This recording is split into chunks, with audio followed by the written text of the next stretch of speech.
Расында да адам баласы мынандай айтатын сөздер бар қазіргі заманда.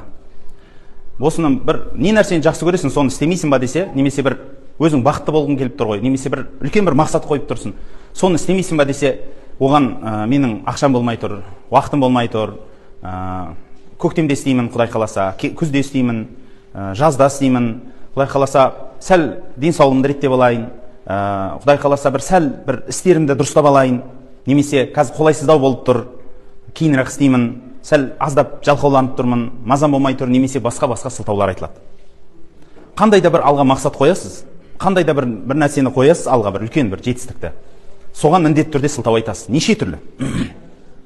Немесе біреулер айтады, сигаретімді тастайын, мен осынымды шегіп болайын, сосын тастайын.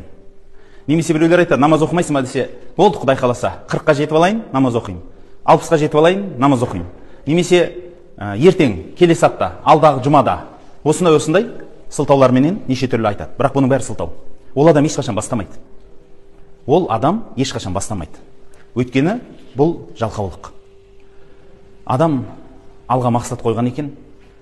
Сол мақсатқа жетуге және сол адамның арасындағы нәрсе ешқашан қолайлы, бір нанға жаққан сармайдай бір әдемі болып кетпейді. Мысалы, Құран жаттамайсың ба десе, жасым келіп тұр, басым істемейді, тілім келмейді. Немесе ертең тағы да оқып тастаймын, қалған оқуын ертең жеткізіп алам, арғы күні жеткізіп алам, оны келесі жолы тағы да бұдан да күшті тапсырам. Бұның барлығы өтірік сылтаулар. Бұның бәрі жалқаулықтың сылтауы ғана. Бұл ешқашан шынайылыққа келмейді.